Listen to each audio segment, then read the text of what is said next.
નમસ્કાર, spark today ન્યૂઝમાં આપનું સ્વાગત છે। 19મી નેશનલ આઈટીએફ ટેકવોન્ડો ચેમ્પિયનશિપ 2023માં કામલિયાની કૃતિશા વસાવાએ ગોલ્ડ મેડલ હાંસલ કર્યો છે। નેત્રંગ તાલુકાના કામલિયા ગામના પૂર્વ સરપંચ ઈશ્વરભાઈ વસાવાની દીકરી કૃતિશા વસાવા ઉંમર વર્ષ 12 કે જે કન્યા વિદ્યાલય અસ્તાન બારડોલી ખાતે ધોરણ 7માં અભ્યાસ કરી રહી છે। તાજેતરમાં જ કૃતિશા વસાવાએ તારીખ 26થી 29 ડિસેમ્બર દરમિયાન રાઉરકેલા ઓડિશા ખાતે રમાયેલા 19મી નેશનલ આઈટીએફ ટેકવોન્ડો ચેમ્પિયનશિપમાં ગુજરાતનું પ્રતિનિધિત્વ કર્યું હતું। કૃતિશાએ 30થી 34 કિલોગ્રામની કેટરિંગમાં પોતાનું ઉત્કૃષ્ટ દેખાવ કરી ગોલ્ડ મેડલ હાંસલ કર્યો હતો। આ સ્પર્ધામાં 16 રાજ્યોના 350 જેટલા પ્રતિસ્પર્ધીઓ ભેગા થયા હતા, જ્યાં સ્વાતિ ઠક્કર કૃતિશાના રમતના કોચ તરીકે પણ ફરજ નિભાવી રહ્યા છે। એક આદિવાસી દીકરીની ટ્રાઇબલ વિસ્તારથી લઈને નેશનલ ચેમ્પિયનશિપ સુધીની સફર દીકરીઓને પ્રેરણા પૂરી પાડી માઇલસ્ટોન બનશે। કૃતિશા વસાવાએ 19મી નેશનલ આઈટીએફ ટેકવોન્ડો ચેમ્પિયનશિપમાં ગોલ્ડ મેડલ હાંસલ કરી પોતાના પરિવાર, સમાજ, તાલુકો, જિલ્લો અને સમગ્ર ગુજરાત સહિત ભારતનું ગૌરવ વધારેલ છે।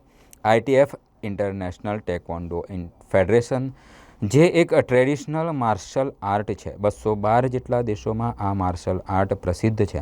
આ એક માર્શલ આર્ટની 22 માર્ચ 1960માં આઈટીએફ શરૂઆત કરવામાં આવી હતી, તેમ કોચ સ્વાતિબેન ઠક્કરે જણાવ્યું હતું। મારું નામ ઈશ્વરભાઈ રવિયાભાઈ વસાવા, રહેવાનું ગામ કામલિયા, તાલુકો નેત્રંગ, જિલ્લો ભરૂચ।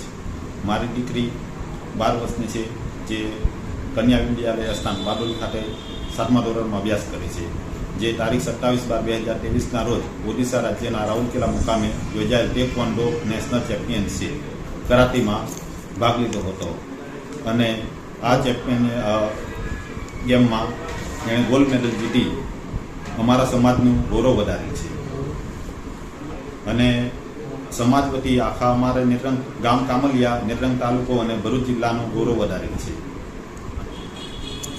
આ તબક્કે એમના કોચ સ્વાતિબેન ઠાકરનો ખૂબ ખૂબ આભાર માનીએ છીએ। મારું નામ વસાવા કૃતિશા ઈશ્વરભાઈ છે, ગામનું નામ કામલિયા, તાલુકો નેત્રંગ, જિલ્લો ભરૂચ ખાતે રહેવાનું કન્યા વિદ્યાલય અસ્તાન બારડોલીમાં ભણું છું, ધોરણ 7માં અભ્યાસ કરું। મારી ગેમ આઈટીએફ છે। આઈટીએફ એટલે કરાટે।